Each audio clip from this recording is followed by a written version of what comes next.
Quer receber mais 2 histórias exclusivas por semana? É só apoiar o nosso podcast. O link tá aqui na descrição. Assim, toda terça e quinta tem história nova pra você. E a maioria delas não vem aqui pra plataforma gratuita, então são histórias exclusivas mesmo. Oi, Mosers! Como é que vocês estão daí? Por aqui, eu tô bem e diria que bastante impactada com a história de hoje. No e-mail, já começa assim. Quase morri, mas sobrevivi. Hoje eu conto pra vocês a história do Eliseu, que tem aqui na história dele muitos aprendizados pra gente pensar o que é que a gente vê como paradigma, preconceito. Eu aprendi bastante com essa história e quero compartilhar disso com vocês. Mas então, eu conto ou você conta? Eliseu é um homem gay, hoje com mais de 30 anos de idade, mas essa história começou lá em 2016. E nessa época da vida dele, ele estava bem, fazendo lá as coisas dele, tinha alguns planos para sair do país, coisas do tipo. E aí, algo começou a incomodar o Eliseu, e era na garganta. Ao mesmo tempo, ele também começou a perceber que estava perdendo peso. E não tinha nenhum motivo para isso. Ele não tinha mudado a dieta, não tinha inserido exercícios, nada. Até que uma terceira mudança apareceu. O cabelo dele começou a cair mais do que o normal. E a pele, gente, do rosto, as mãos, até os braços, estavam extremamente secas. Ele sabia que algo não estava certo e decidiu procurar um médico. Então, o nosso muso, na época, foi ali até o posto de saúde, no SUS, pediu uma consulta e tudo mais. Alguns dias depois, ele foi atendido por um médico, contou o que ele estava sentindo e o médico disse: Você se importaria de fazer alguns exames de sangue específicos? E o Eliseu concordou. Saiu então da consulta com um remédio para a garganta, que até resolveu aquele sintoma, mas ele também saiu com uma guia para fazer alguns exames lá no posto, que iriam levar alguns dias. Mas, gente, a ansiedade começou a aumentar e foi ficando cada vez mais difícil e impossível ignorar o que passava na cabeça dele. Eliseu não conseguiu esperar pelo resultado através do posto de saúde. Então ele decidiu ir até uma clínica particular e pagar para fazer os exames e ver o resultado mais rápido. 3 dias depois, nosso muso recebeu uma ligação. E era uma pessoa da clínica pedindo para que ele voltasse ao laboratório para refazer um exame. Ele foi lá, pegou o resultado, nada foi dito para ele, ele refez aquele outro exame e, de repente, uma bomba caiu em seu colo. Reagente para HIV. Naquele instante, ele sentiu como se o mundo tivesse parado. Ele pensou em todos os sonhos que ele tinha: casamento, filhos, uma casa cheia de cachorros, uma grande família. Tudo, gente, tudo começou a passar na cabeça do Eliseu, de uma forma muito rápida e dolorida. Naquele dia, ele sentiu o que é o sentimento mais próximo de morrer, só que em vida, de sentir que algo nele tinha morrido, ali, paralisado e sozinho com aquele resultado em mãos. E eu já me aprofundo um pouco mais em alguns detalhes, até para a gente aprender sobre o que a gente pensa, o que a gente vê circular de informações e o que de fato é real. Até ali, vamos acompanhar nosso muso nesse momento, né, nessa primeira descoberta. Então ele estava sentado, sozinho, aguardando, né, se ele ia acalmar sozinho, se ele pedia ajuda, se ele falava com alguém. Só que os pensamentos dele eram devastadores. Ele só pensava coisas do tipo assim: É o fim, todo mundo vai saber, eu vou ficar sozinho. Quanto tempo de vida eu tenho? Será que vai ter alguma marca, alguma coisa vai acontecer comigo? Ele tinha muitas dúvidas. E enquanto ele estava ali, tomado por pensamentos, sentindo o corpo dele desfalecer, uma médica chamou ele. E ela foi direta. O seu caso, Eliseu, é delicado. O seu CD4 está em 9. E aí eu vou explicar um pouquinho aqui para vocês. O HIV é o vírus. Ele ataca o sistema imunológico. O CD4 são as células de defesa do nosso corpo. Então, são todos os soldados do exército que vão proteger a gente de qualquer infecção. Então, o HIV é um vírus que fica ali, matando esses soldados, as nossas defesas. Como no caso dele, ele tinha essa numeração, vamos pensar aqui um exemplo. O ideal é que uma pessoa tenha ali entre 500 a 1.500 soldados imunológicos. E o dele era 9. Somente 9. Ou seja, qualquer gripe, qualquer coisa poderia deixar ele muito mal de saúde. Ele não ia ter imunidade suficiente para se recuperar. Então, a AIDS é quando esse exército está tão destruído que doenças simples podem se tornar fatais. E o caso dele estava ali, muito perto disso. E foi neste momento que ele entendeu que HIV e AIDS não são a mesma coisa.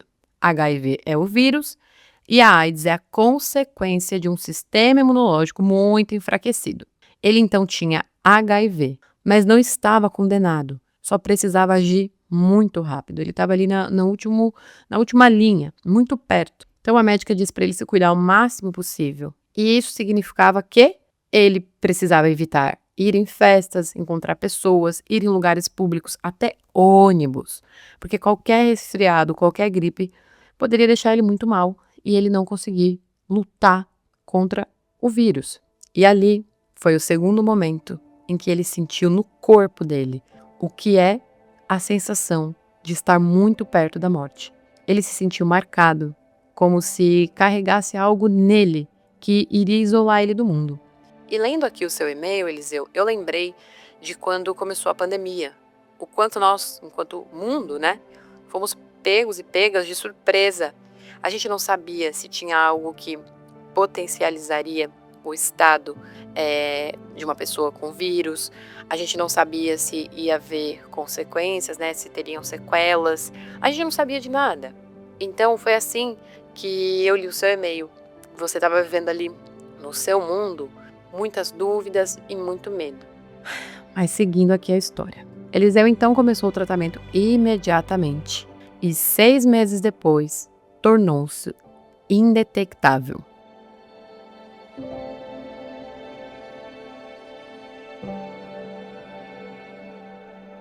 Um dos momentos mais difíceis foi contar para a melhor amiga dele. Eles se conheciam desde que eles tinham 16 anos de idade.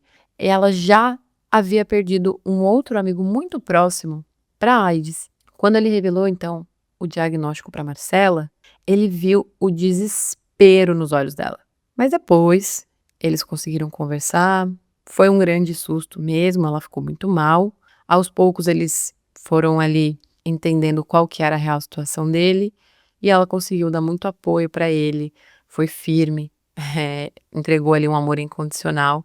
E, paradoxalmente, o HIV aproximou esses dois amigos. A Marcela, que estava com medo de viver de novo esse fato triste, e o Eliseu, que estava vivendo algo que ele nunca imaginou que pudesse acontecer com ele. Então, o nosso muso foi seguindo ali a vida dele, contando com todo esse apoio, e ele teve, sim, uma sequela, quase invisível. E por quê, gente? Porque o início do tratamento foi tardio. Ou seja, ele já estava com alguns sintomas que indicavam que o sistema imunológico dele estava, sendo afetado, alguma coisa estava acontecendo. Por isso a pele estava seca, o cabelo estava caindo, ele estava com dor na garganta. Então, se você tem algum sintoma ou conhece alguém que tem algum desses sintomas, investigue o quanto antes. Porque quanto mais o tempo passa, mais risco existe. Então, conforme, por exemplo, no caso dele, ele foi seguindo ali o tratamento e tudo mais, ele ficou indetectável para o vírus, né? Então, ele não ia evoluir ali para uma AIDS. E isso levou 6 meses. Isso também significa que ele também não estaria transmitindo o vírus por pelo menos 5 anos. E a sequela é que o sistema imunológico do nosso muso nunca mais voltou completamente ao normal. O CD4, que é esse exército aí, que é o nosso sistema que defende a gente de qualquer vírus, ele subiu de 9 para 315. É uma reconstrução lenta, mas constante. Possível, gente. O que ficou também, além disso, foram os medos, que no começo eram muito mais gritantes, apareciam constantemente na cabeça do nosso muso, mas hoje estão um pouco mais distantes. Ele tem saúde, não pega nada, nem uma gripe simples, mas durante todo o tratamento, ele fez tudo o que precisava fazer, se cuidou, seguiu as recomendações, não desenvolveu nenhuma doença, né? Não correu nenhum risco de pegar uma coisinha ali que evoluísse o estado dele, e as coisas foram melhorando. Até que em 2018, ele conheceu uma pessoa. E o que acontece na história do nosso muso a partir desse encontro? Ele se viu em meio a um novo desafio, que seria se relacionar com alguém que ele admira, que ele tem atração, que tem atração e admiração por ele também, mas que ele precisaria quebrar os próprios estigmas sobre a sua condição de saúde. Como ele iria contar para o Max o que aconteceu com ele alguns anos atrás? Como ele iria contar para o Max que ele é uma pessoa que faz um tratamento? Como também o Max iria entender que, apesar de ter sido infectado em um momento, isso foi estabilizado e hoje ele não transmite mais e pode ter uma vida normal, só ali se cuidando. Agora pensando aqui, né, os cuidados, eles são também prescrições e orientações preventivas que a gente também escuta na nossa vida adulta, né? Se alimentar bem, ter uma boa vida de sono, ter uma vida regularmente ali em que você consiga equilibrar o seu trabalho, as coisas que você gosta, fazer acompanhamento médico de vez em quando, de repente aí fazer uma terapia, né, gente? Que às vezes as doenças psicossomáticas são diluídas quando a gente tem um espaço para a gente falar. Enfim, todas essas coisas a gente já sabe. Só que é muito difícil a gente sustentar uma vida cuidando de todas essas áreas da nossa vida. Só que no caso do Eliseu, ele já tinha passado por um tratamento. Então, era um preventivo, mas também algo que ele entendia para a vida dele, né, como uma obrigação e também como uma responsabilidade para se relacionar bem com as pessoas. Então, a partir do encontro com o Max, ele não iria só se relacionar com uma pessoa que falava outro idioma, porque é isso mesmo, o Max não é brasileiro. Mas ele também precisaria criar uma linguagem própria de falar de si, após ter vivido tudo isso. E, gente, não é que deu certo? Nosso muso Eliseu foi quebrando os próprios paradigmas. E aqueles que ele não conseguia, o Max ajudava ele e quebrava alguns também. Eles foram se conhecendo, se descobrindo, se envolvendo. E 1 ano depois, o Eliseu mudou de país para viver com o Max. Eles saíram do Brasil. E isso um pouco antes da pandemia. E agora, aqui onde a gente está contando essa história, eles já estão casados. Isso mesmo. O relacionamento evoluiu, a intimidade, o apoio e o comprometimento dos dois. Eu achei legal que o Eliseu ele se compromete primeiro com ele, né? Porque se a gente não se ama, a gente não consegue se cuidar. E eu não tô falando desse amor romântico, clichê, que a gente escuta por aí. Às vezes a gente nem se conhece, não consegue assumir, né, as partes que a gente tem. Como é que a gente vai se amar, gente? Não tem como, né? E outra, também eu não acho que quando a gente se conhece um pouco mais, a gente ama tudo que a gente é. Tem coisa que a gente fala, ai, podia não ter isso aqui, né? Mas o Eliseu, além de se cuidar, cuidou ali do amor que ele estava recebendo e que era recíproco. Eles casaram e logo após isso aconteceram algumas restrições, né, por conta da pandemia, então não podia fazer uma coisa muito grande. Mas as pessoas essenciais, mães, irmãos, primos e avó, e claro, a Marcela, a melhor amiga do Eliseu, estavam lá. Então, foi uma cerimônia muito bonita, teve até a afilhada do Eliseu lá, levando as alianças para eles na cerimônia. Durante os votos, eles choraram e o Eliseu lembrou que um dia ele sentiu e ele temeu a morte muito de perto. Ele lembrou que ele chegou a acreditar que morreria sem realizar os próprios sonhos, sem casar com uma pessoa que ele amava. Sim, depois de tudo isso, o Eliseu casou com o amor da vida dele. E ele compartilha essa história aqui com vocês para a gente também quebrar os nossos próprios paradigmas. Hoje a gente tem muito lugar para ter informação, Mas tem coisas que quando não acontece com a gente ou com alguém próximo da gente, a gente não se interessa em pesquisar, né? Você que está me escutando, sabe a diferença entre HIV e AIDS? Né? Sabia que tinha uma diferença entre a manifestação da AIDS e uma pessoa estar infectada, né, até estar positivo para o HIV? E você sabia também que muitas pessoas que estão nessa condição vivem as suas vidas de maneira muito regular? E aqui eu me refiro sobre ter um sistema imunológico capaz de se defender. Então, se você faz o tratamento certinho, acompanha com o médico, com o tempo, você se torna indetectável e intransmissível. O vírus, ele fica adormecido dentro de você. Então, ele não causa nenhum sintoma, nenhuma consequência. Então, ele não é mais transmitido para ninguém. Você pode ter filhos e não vai transmitir, pode, né, ter ali suas relações sexuais. Uma coisa que o nosso muso compartilhou da história dele, na perspectiva dele, é que dentro de cada acordo, em cada relacionamento, é importante que você seja claro, clara, né, com a sua parceria sobre isso, porque você pode até, se for o caso, ter relações sem uso do preservativo. Aqui eu acrescentei essa fala do Eliseu, porque eu acho que é mais um mito que às vezes a gente tem na nossa cabeça, né, de que fica algo ali sendo transmitido. Então, só para vocês terem certeza do que a gente está contando aqui, e se você olhar nas suas pesquisas, você vai ver que isso é um dado real. Claro que eu só estou colocando isso aqui não é uma sugestão, não é a opinião do Eliseu, nem é a minha, é sobre o sexo, né? O sexo sem preservativo, ele pode também trazer outras ISTs. Então, aqui a minha sugestão é: pense direitinho o que é que você quer fazer com o seu corpo. Isso é muito importante, né, gente? Porque tem o prazer, tem um desejo, tem um momento, tem um contexto, às vezes a coisa tá mais difícil ali, a gente fica, só dessa vez, eu vou aqui, eu vou ali e tal. E vamos lá.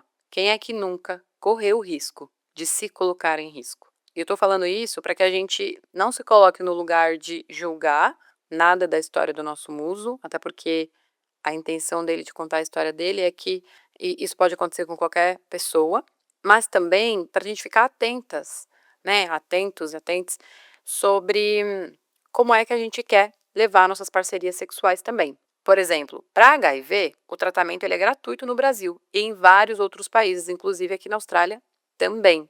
Mas tem outras ISTs que podem acontecer, então é importante a gente ter informação, porque quanto mais informação a gente tem, mais chance da gente se prevenir, né? E uma outra coisa que o nosso muso bem destacou aqui é que um dos métodos de prevenção da transmissão do HIV é o PrEP, que é, vou colocar aqui um exemplo, né? Uma preparação aí de vários remédios que eles juntos, eles são combatentes desse vírus, como se fosse a vacina que a gente toma para outras infecções. Então, ele cria uma barreira para o HIV. Então, além de ter tratamento, também tem prevenção.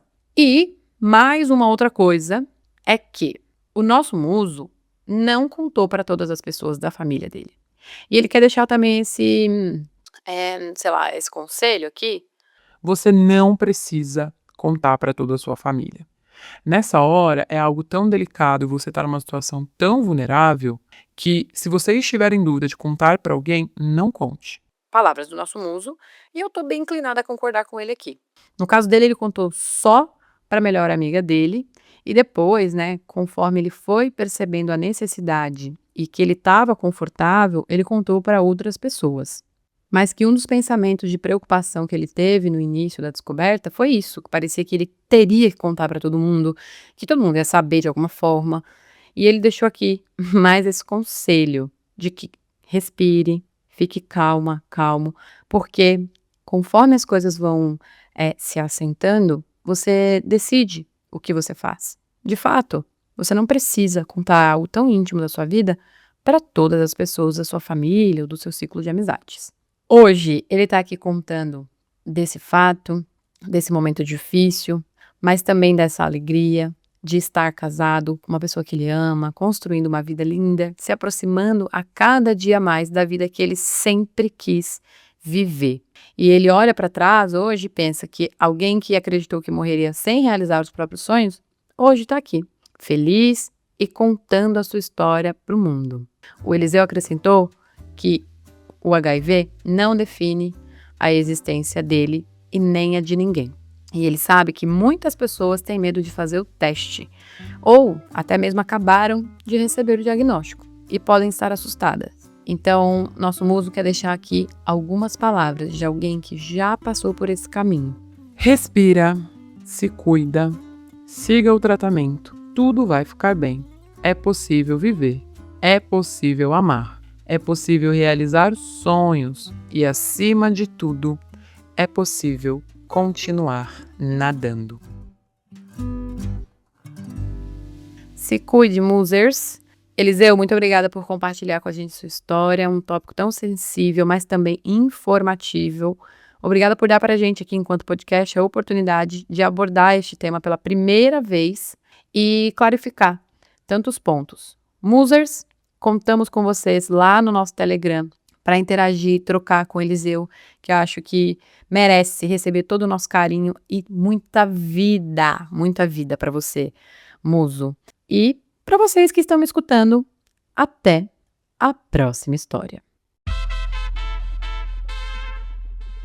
Após o sinal, diga seu nome e a cidade de onde está falando. Se você tem uma história e quer que a gente conte ela aqui anonimamente, manda pra gente no escreveseuconto@gmail.com. e até a próxima!